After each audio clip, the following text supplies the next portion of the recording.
and welcome to Quarter Time Podcast. I'm Lucy G. And I'm Lucy P. And we're here to bring you all the netball goodness you never knew you needed.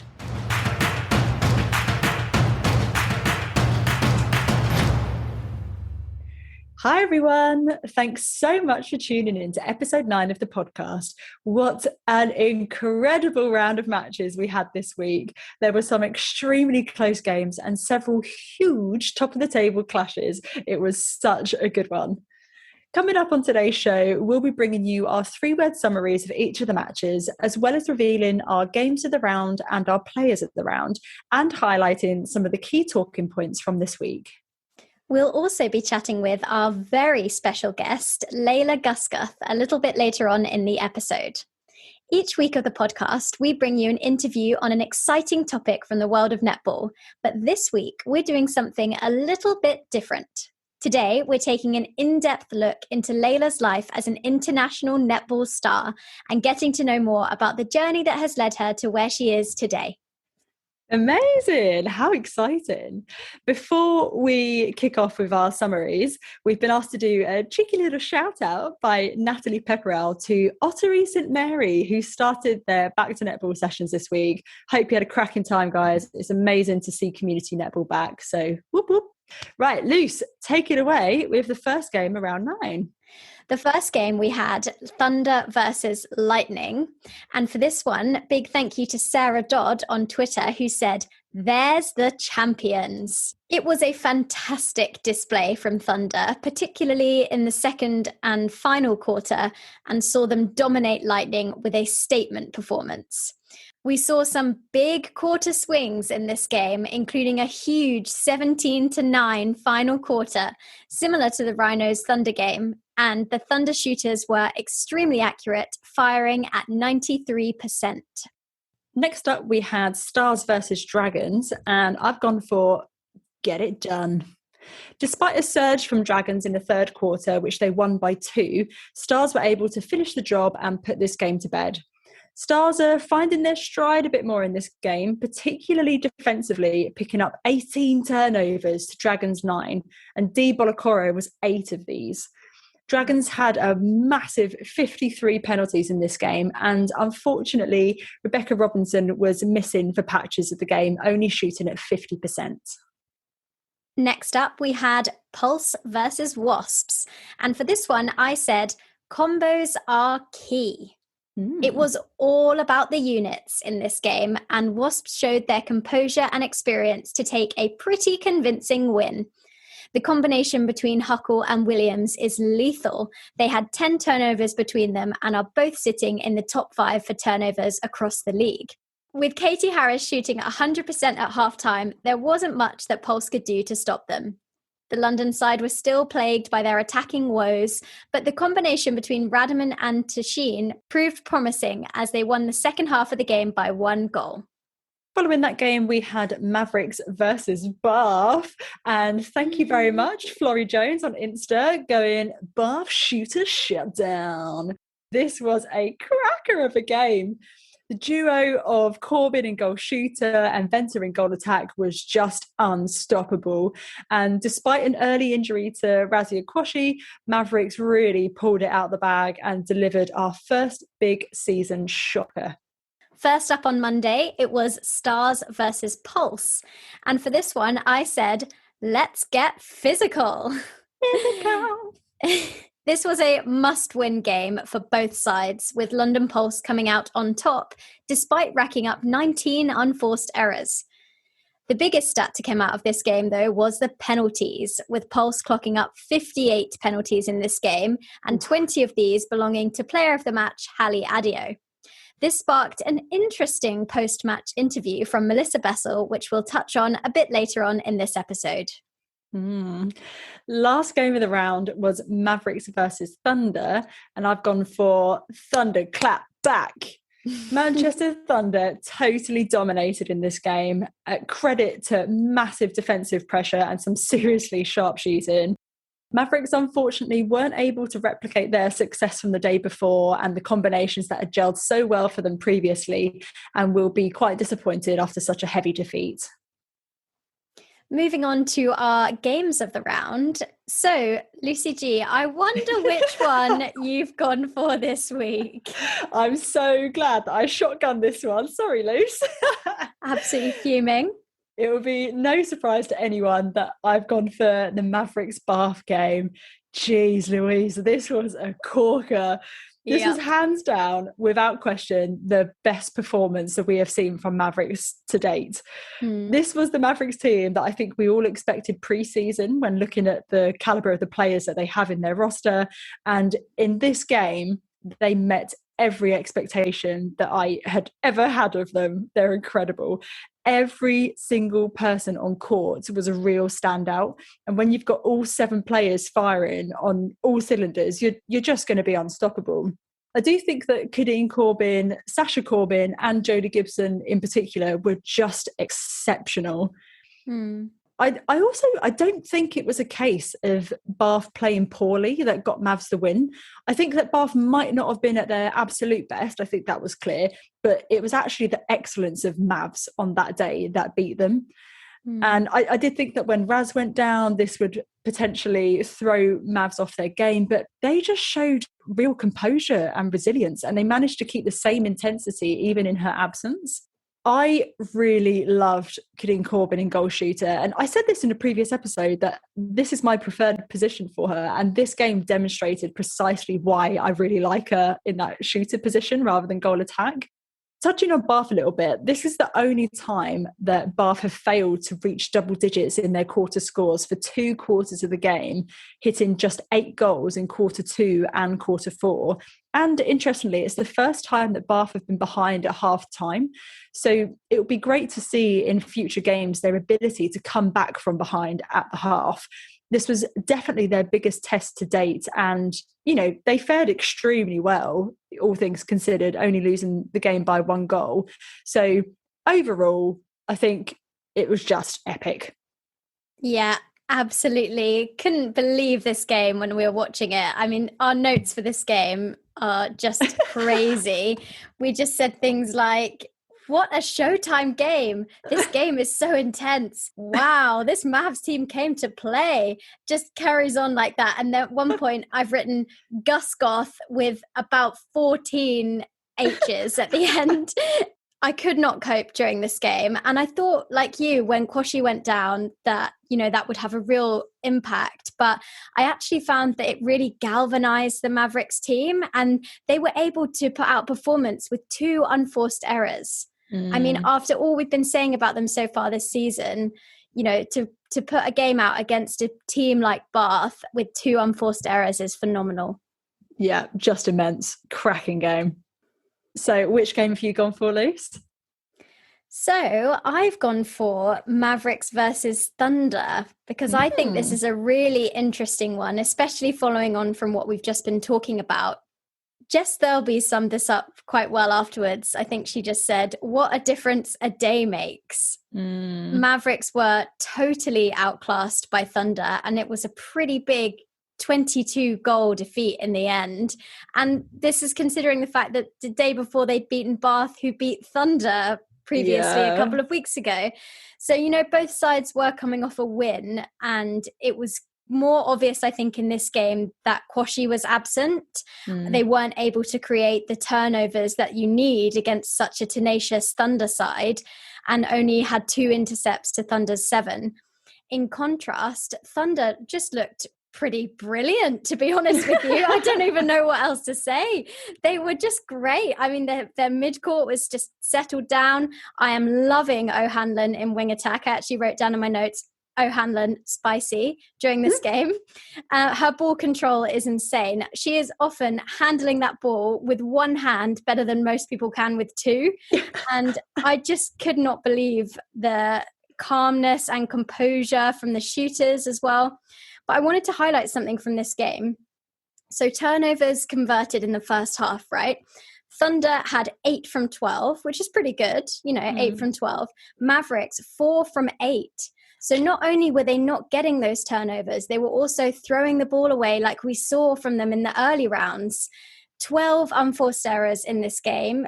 maybe that's to do with the impact of such a tough game previously, but Thunder had also played Lightning. So, it's difficult to say really. But yeah, Thunder defense, immense. Kerry Almond, 6 deflections, amazing.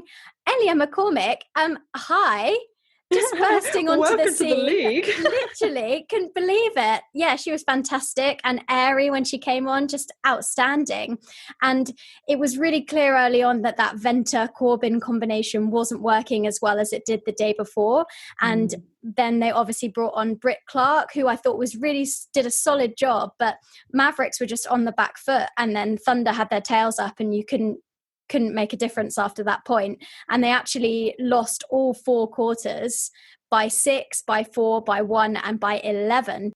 Thunder seem to be dominating those final quarters at the moment, which sets them up really nicely going into the second half of the season. Yeah, it's a really interesting game, particularly when you look at that contrast. And I have been sceptical of Caroline O'Hanlon in that wing attack position, I will admit, but I completely agree. She just absolutely smashed it in this game. And yeah, real standout. It was a really interesting one.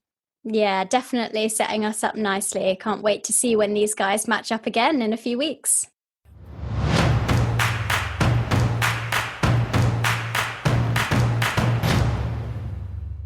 So moving on to our players of the round.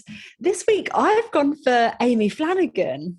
I think she's just such a unassuming player. She's really quiet, really understated, and actually I think a bit underrated as well. Tamsin's actually said it before, that she could have easily been a stalwart within the Roses setup. She could have been part of that program for years. I just think she has a great willingness to let the ball go, and the speed at which she lets the ball go. In this round, it didn't give Pulse much time to interfere, whereas sometimes there was a slightly slower feed or maybe a bit of hesitation from Kandapa, which allowed Zara Everett and Adio to come in and steal that ball. The timing on her drives are just brilliant. It made the whole of Wasps look so much more fluid than they have done in some previous games this season. There was this one bit, I think it was towards the end of the second quarter, where she came, I swear to God, it was from about halfway down the court with this screaming intercept from absolutely nowhere and landed herself perfectly on the edge of the circle. It was just absolutely pinpoint and beautiful to watch. She's a great player. Yeah, agreed on all counts. I think the move to have her in centre has been inspired from Mel Mansfield. I think she just brings that real calmness, but also she can turn it on suddenly. It's that control, I think, probably is the main thing that sticks out in her game, because she can do those fast feeds, those big like lobs into the circle, but she also can do that patient build up and really bring that calming influence in the Wasps midcourt. Who have you gone for, Liz? So this week I have gone for Zara Everett. So a shout out needs to go to Elia McCormick, who we discussed, who was a close runner-up. Also, O'Hanlon had a great week. But I just think Zara is, similarly to Amy, very unassuming, but such a talented defender. And I think she shows a lot of maturity for such a young player. She's only 20, which is insane. Wowza. I mean, we think that about most of the Pulse players. We're just constantly like, wow, how young is she? She had 2 intercepts, 4 deflections and 4 turnovers against Wasps, which is a pretty solid game. And she works very well in that Pulse defensive unit, particularly at wing defense or goal defense. I think she's very versatile in that respect. And then she backed it up with another fantastic game against Stars, 2 defensive rebounds, 2 intercepts, 4 deflections. And in most of this game, Pulse looked like they were really enjoying themselves. And that's brilliant. That's exactly what we want to see. There's that real kind of harmony and connection in that defensive end. And I think the sort of personality that Zara Everett brings to the court is really influential in that. She's also a consistent ball winner, and her read of the game is fantastic. She seems to just come from absolutely nowhere, and then boom, she's all over it. She's also pretty calm with the ball in hand, which is great for Pulse. She's got the height, she's 6 foot, and she's speedy as well. She's a demon. So I think she's really owning that goal defence position at the moment. And considering the competition for places in the Pulse backline, that is impressive. So yeah, great weekend for the youngster. And I think she's only getting started. Yeah, completely agree. And I think that whole defensive back line for Pulse is just so impressive. And I think someone alluded to it in commentary. It doesn't matter what combination they put together. Every combination is just seamless. And they are such ball winners. And yeah, she had a real standout weekend. So good choice, Luce. Thanks. So there are a couple of talking points that we wanted to take a closer look at this week. First up is the announcement of the departure of Sophie Morgan from Celtic Dragons. I don't know if people were necessarily shocked to hear about this, as obviously we haven't seen her on court for a while and there's been no comms whatsoever about her. Her statement said on Instagram, quote, "The extra training sessions recently added to the schedule with no additional support or leeway have made it impossible for me to continue due to my location and work commitments." I mean, how devastating is that? And although, we obviously don't know all of the details or the context behind this, but I think this is a pretty stark reminder of how we're not yet a fully professionalised sport. And the fact that we are losing athletes such as Sophie in the UK's elite competition because of this fact is just heartbreaking. And I guess it's a reminder of how much our athletes sometimes have to sacrifice just to play the sport that they love. Another thing actually about this, or connected to this, is about the lack of transparency that's still present within netball as a whole as well. Even just last week, we were discussing the reasons why the likes of Annika Lee-Jones haven't received much court time. And then we learned in, passing conversations in commentary that she actually had a groin injury. And I feel like it's vital that for us to push forward as a sport, we have to become more open and transparent with fans and allow them to become true followers of the sport. Allow us to invest in clubs, in teams, in individual players by keeping us updated and informed. I personally believe that it was probably only because the post-match interviewer from Sky directly asked Tanya whether we'd be seeing Sophie in upcoming games. And that's the reason why we actually got any kind of announcement at all. And I genuinely wonder whether there would have been anything said about her departure at all if Sky hadn't forced Dragon's hand. Yeah, I agree with you. I don't think we would have heard anything. I think she would have quietly just gone. And, if people hadn't been making the noise on social media and then forcing Sky to ask the question as well, would we have heard about it? The kind of communication aspect is so tricky in netball because there's so much that's kind of kept in the dark. And I do think, though, we are seeing more of those kind of conversations coming to light and more things being talked about openly, because that's the best way that you avoid sort of scandal and rumors and things going on in the background. Yeah, speculation, exactly.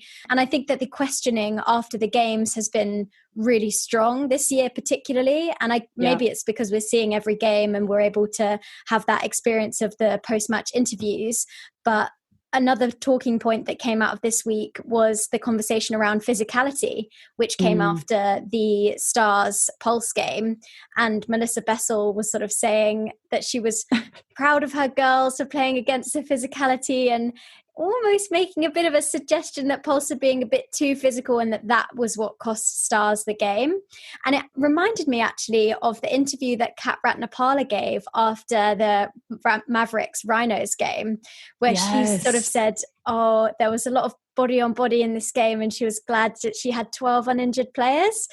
And that really surprised me to hear this from Melissa Bessel as well. I think she said something like, I just want to go and put the kettle on after this game.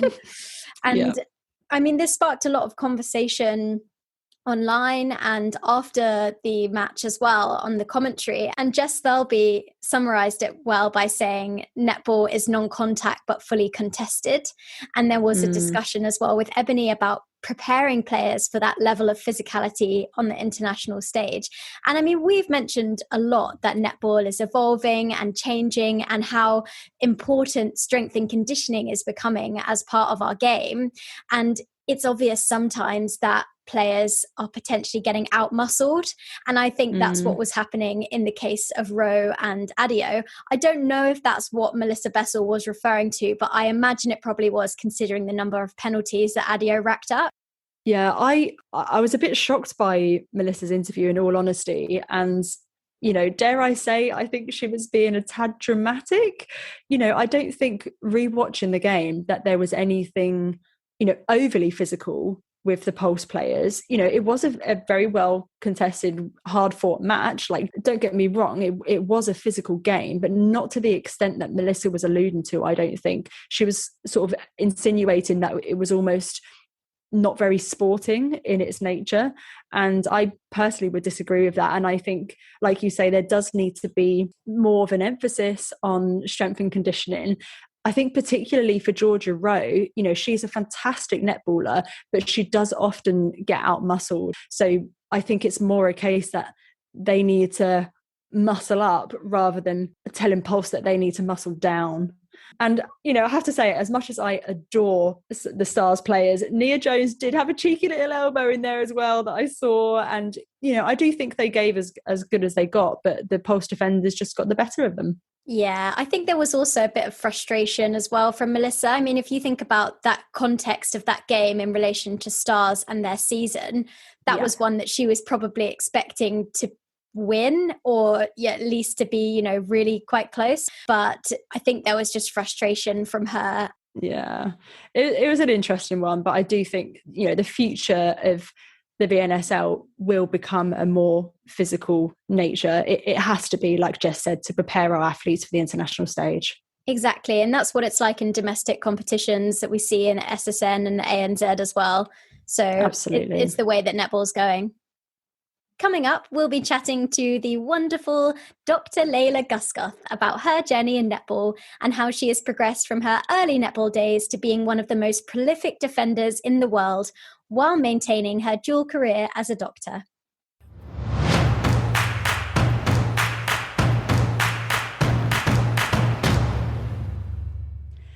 It is our absolute pleasure to be joined by arguably one of the most high-achieving people in netball, known not only for her defensive dominance, but her dual career as a doctor. Layla Guscoth, a big welcome to the pod. Oh, hello, thank you for having me. It's great to be chatting with you guys. Thank you. How are you feeling after your game against Mavericks? It was an incredible contest for us to watch, at least. Yeah, everyone said it was a great contest. It never feels like it when you're on the wrong side of the score, but it was a good reality check, and Mavericks were really good, like super clinical with the ball in the most frustrating way, because I really hate when I can't get my hands on the ball. And so really clinical, really frustrating, and really good. And I just think like we needed that test, and that's what we want in Super League. I think that those like really close contested games are really important for the league and really important for us all as players. So we will be stronger. This is what we keep telling ourselves. We will come out a bit stronger. And it's good to face that pressure now, really, because there's going to be way more games to come, and they're going to be really tough in the second half of the season. Yeah, definitely. Better to have it earlier than later, for sure. And it was honestly one of the best games of netball that I've watched. It was so incredible. So yeah, thanks for putting on a show. It was brilliant. You're welcome. So we're really excited to get to know more about your journey to date and talk about your life both on and off the court. So to kick us off, can you tell us a bit about how you came to find netball? Was this something that you found through school, or? Yeah, pretty much through school. So I started playing for like a little league when I was probably in year 6, and I was a goal attack then.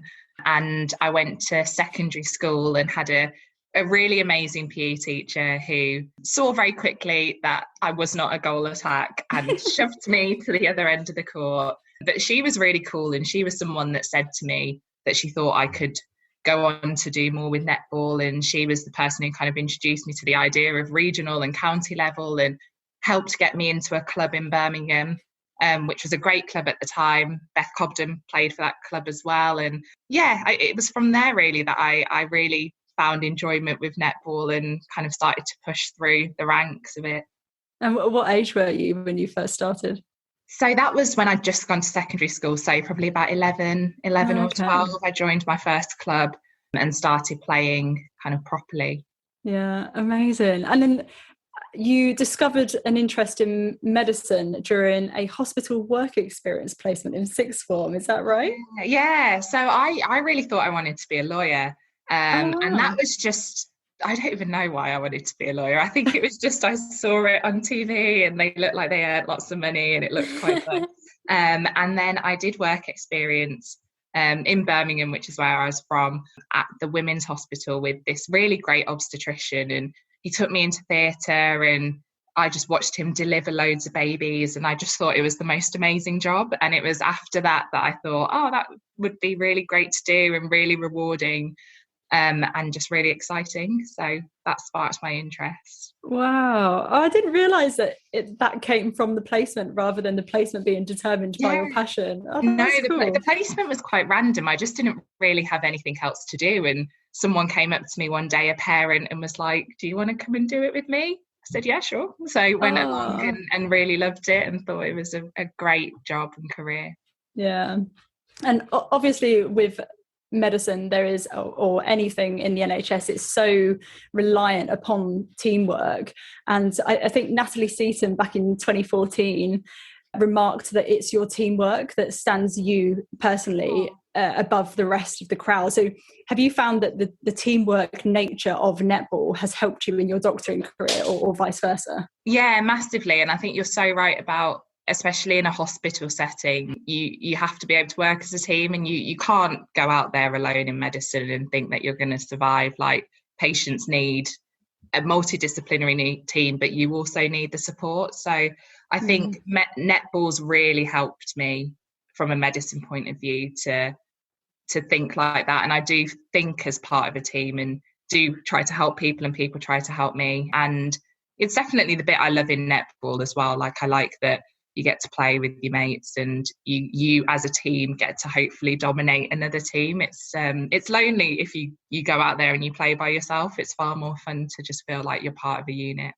Yeah, definitely. I've always said that netball is actually the ultimate team sport because, you know, obviously you do have other team sports, football, basketball, etc. But netball is, I believe, the only one where you have no choice but to use every member, or at least more than one member of the team, in order to actually work the game. So for me, it's the ultimate team sport in that sense. I think you're totally right. And just the amount of like different strengths you can see, like different body types, different traits and characteristics that people bring to the game. I just love that it's such a varied sport and there's just kind of a place for everybody in it. It's really good. Yeah, definitely. And then the first Super League club that you played for was Loughborough Lightning in 2009, 2010, and then you went on to Hertfordshire Mavericks until 2016. So what was your experience like at both of those clubs? Oh, I loved both of those clubs. Loughborough is a really cool experience. Like, I think I was just a child and I used to catch the bus to get lifts with Colette Thompson, who's now the Wasps assistant coach. He used to just drive me everywhere with my little bus pass.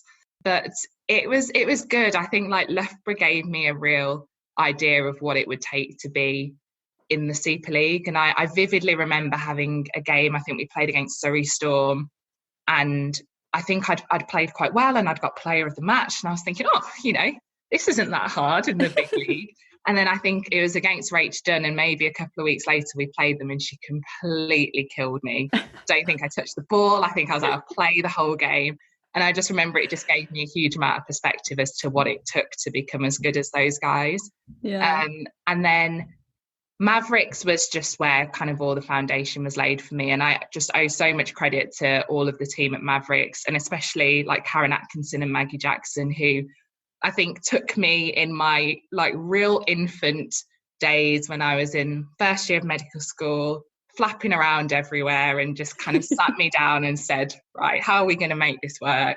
How can you do medicine and how can you be a netballer? And they're the ones who really, I think, helped me learn how to like structure my life, how to balance everything, how to train to the best of my ability with like short periods of time.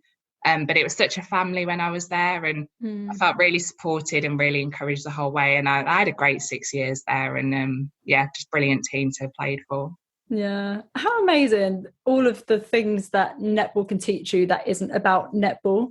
Like there's so much that you learn from it that's so transferable to other jobs or to just life in general. I think that's the beauty of our sport for sure. Yeah, definitely. And I think people don't always realise that. And I think it sometimes, especially now, feels like there has to be a decision made. And that's not necessarily just with academics or with sport, but just with so many other things. But the skills are so transferable, but it's hard to recognise that, I think, sometimes when you're in it.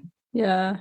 And as someone who's been involved in the Super League for a number of years, one thing that's become really evident to us as viewers is the change in the quality and the intensity of the league over the years. So as someone who's been involved for quite some time, can you tell us what it's like to ride that wave and to have to step up your game in line with the competition year after year after year? Yeah, it's really tough. And I think especially this season with the double headers and the back-to-back matches, you really have to be kind of in good shape physically, but also quite mentally robust to kind of back it up and lose a game one day, win a game the next day, and be able to kind of execute your game plans over and over again. I think the quality of Super League has kind of risen hugely since I first started. And I was thinking back to when I first started, and I don't remember doing weights and things. I was probably meant to, but I don't remember. But now we have such a like well-planned routine and structure away from the court as well to supplement all of that. And it's just becoming more and more professional, which is exciting for netball in this country. Yeah, definitely. Sort of rivaling the likes of ANZ and SSN now. Yeah. I think we're not all the way there, but we're certainly starting to rival it for sure.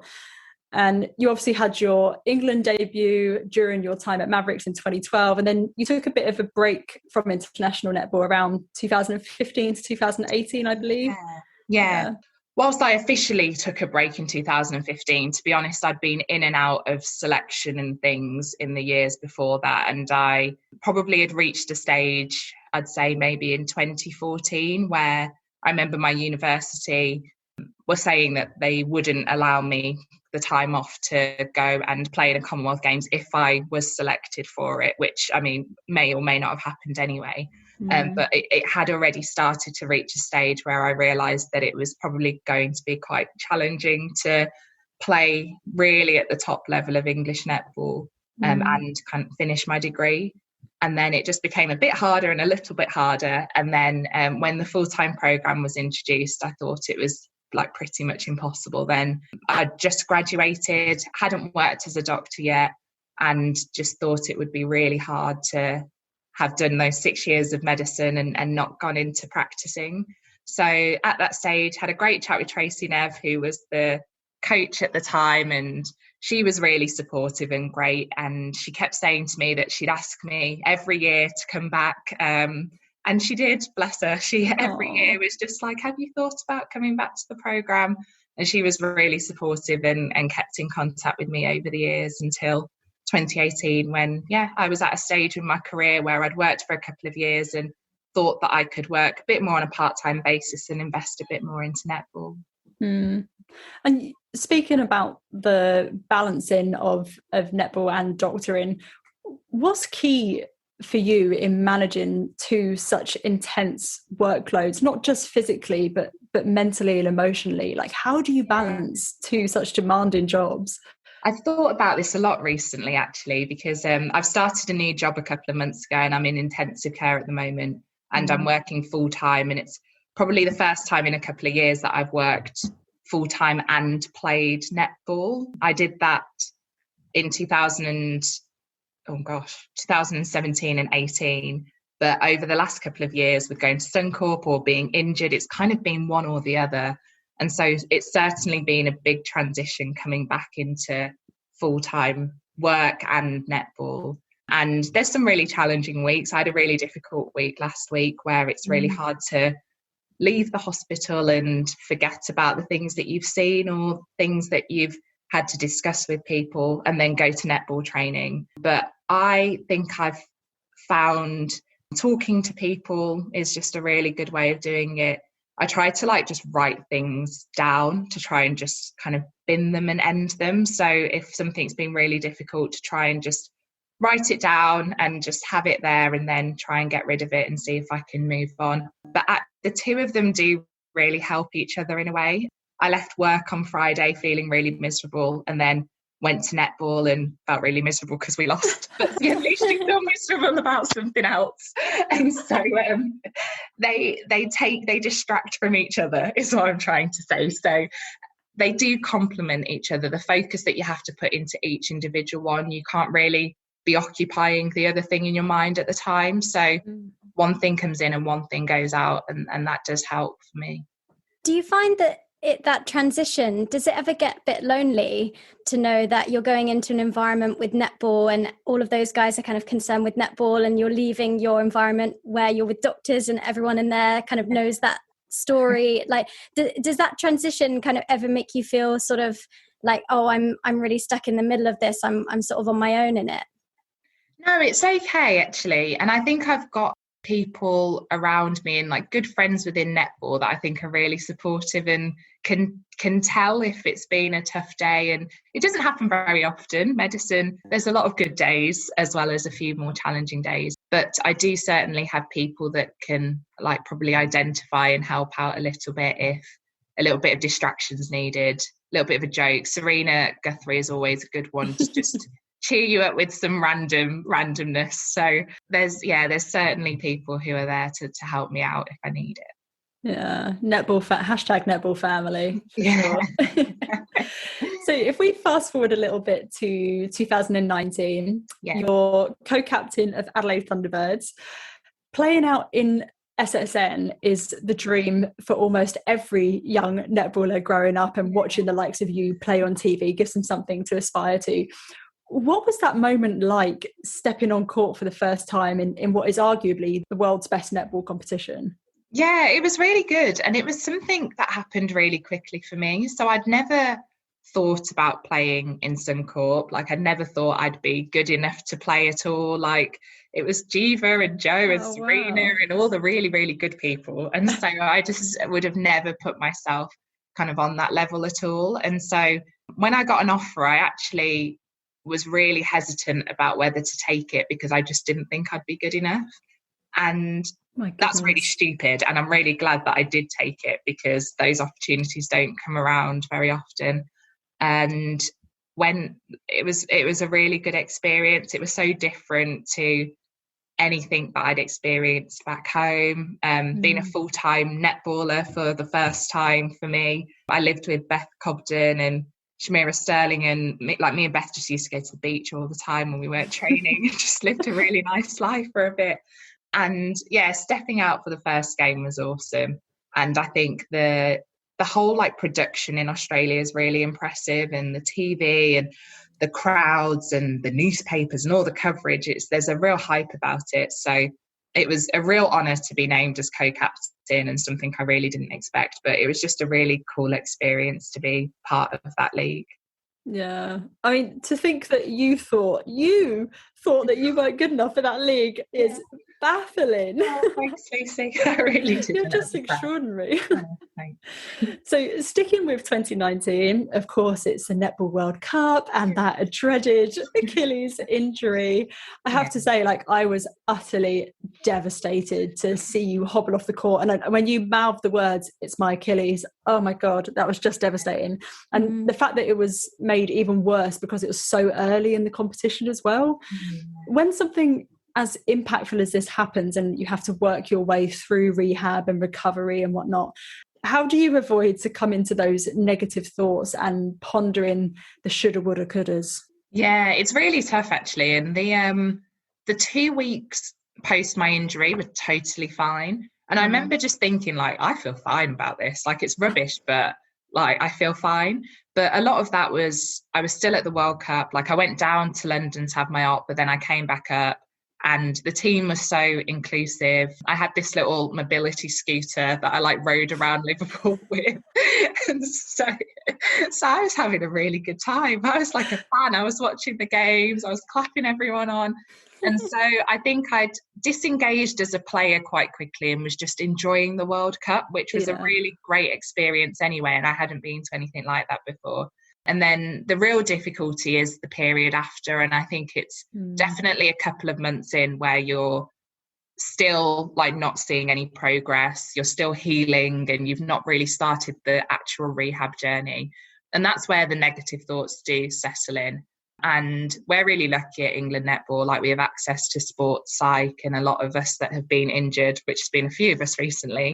For me, I just learned to accept some of those negative thoughts. Like, you are going to worry about whether you'll come back as fit or as strong, or you do worry about whether you'll do it again. And they're all really normal thoughts, but how I could rationalize them and turn them into something more productive. So for me, it was like worrying if I'd do it again. What did I feel I needed to feel like to not worry about that? What strength scores? How could I work with the S&C, and how could I just feel a bit more comfortable?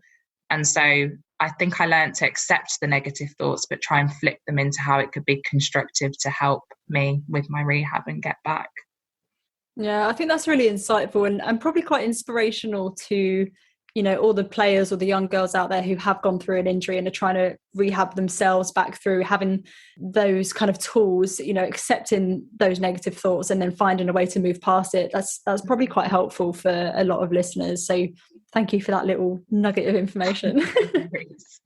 It is really challenging though, and it's something I think I was really fortunate or unfortunate, but at the time, Beth Cobden had done her ACL and Jodie Gibson was still out with her knee, and we've all grown up together. And so I think we saw a lot of comfort in communicating with each other and realising we all kind of shared those thoughts. We had completely different injuries, but we all worried about the same things, and finding a support network and talking about those things really helpful, because you're not alone in thinking them at all.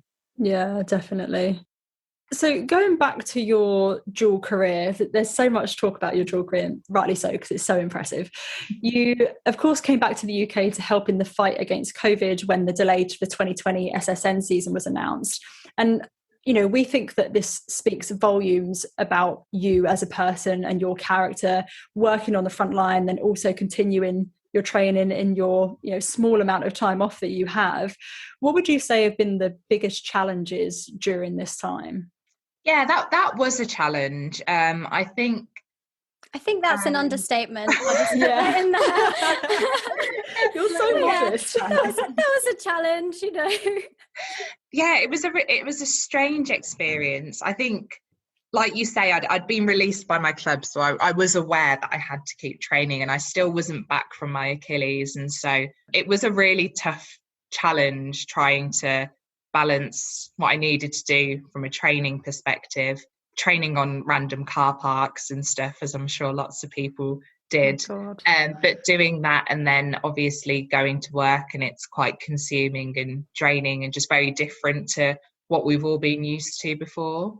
So it was a big challenge from that point of view. And I think the normal things that you have as outputs or releases, I know that sport can be for work, but just seeing your friends or going for dinner and things that we all love doing, when they get taken away from you, I think I learned a lot about how the other things I needed to do to be a bit more mindful and not just go from work to netball, which I always thought I did, but actually it would be work to netball, then see a friend for dinner, and do these little things that are interspersed that keep your mind healthy. So I think for me, there were definitely periods, especially kind of towards the end of the first wave, where I felt kind of a bit exhausted by it all and realised that I hadn't probably been looking after myself from a mind point of view as much as I needed to. So learned a lot about how to do that. Started painting by numbers. That was my little outlet. Oh, nice. Yeah, just finding ways to look after yourself a bit more. Yeah, I think mine's been Pilates, actually. Oh, that's a good and having one. that yoga. Like, everyone needs something, you know, when everything else has been stripped away from you, for sure.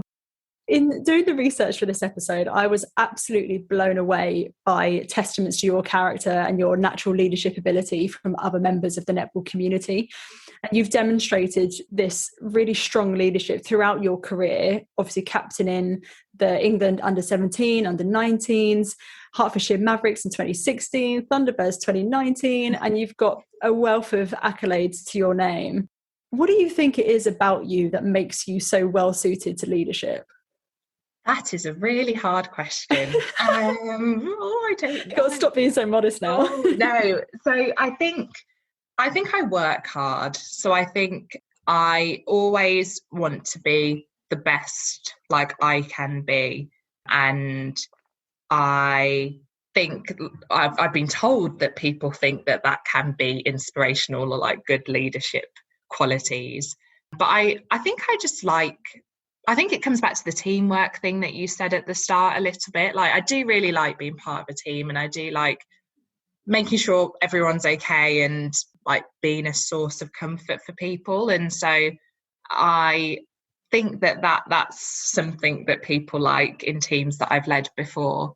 And yeah, I think that would probably be it. That's a really hard question, Lucy. I think. Sorry.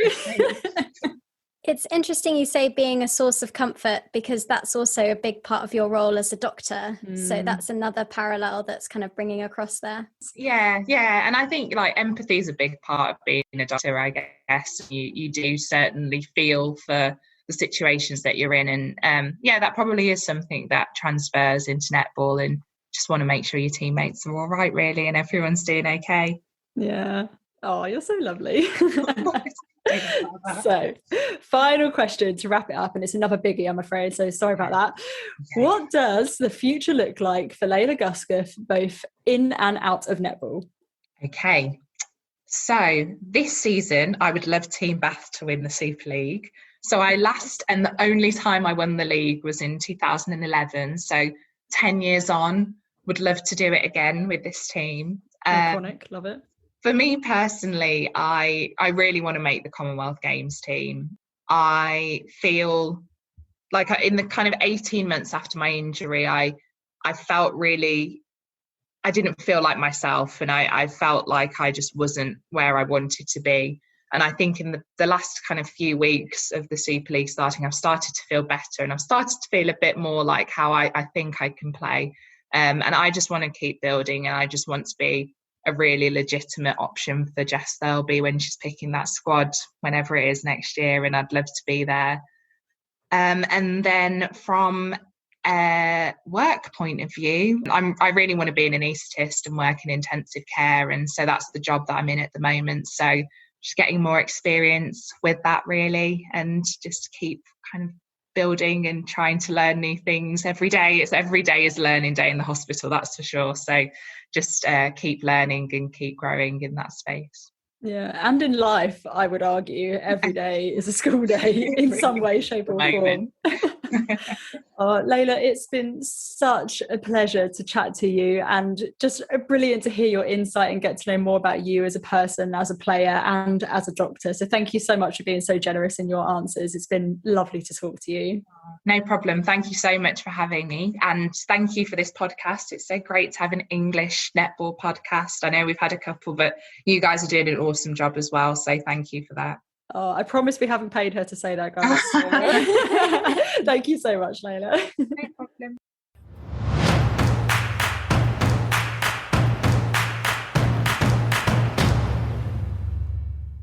What an amazing conversation we just had.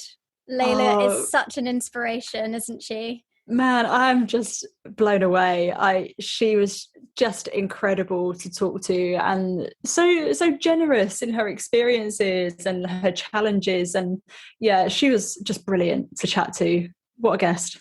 I think what else really strikes me is how humble she is. I mean, she has done amazing, incredible things, both in her career as a doctor and on the netball court.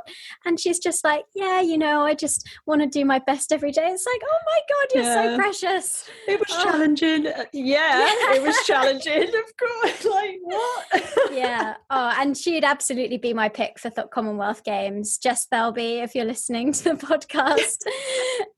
I can't imagine most people's picks, to be honest. I actually think that I guess maybe it's because she's a doctor as well, but she's an England captain to me. Her personality and her skill on the court. So easy, who knows? Without doubt. A massive thank you to Layla again, and a huge thank you to you guys for tuning in to episode 9. We cannot wait to come back next week with another awesome guest and, of course, more great netball chat. Make sure you subscribe to the podcast and follow us on social media at QTR Time Pod for the latest netball updates. Get involved in the conversation online by tagging us in your 3-word summaries of the games and letting us know which players have stood out for you each week using the story template in our Instagram highlights.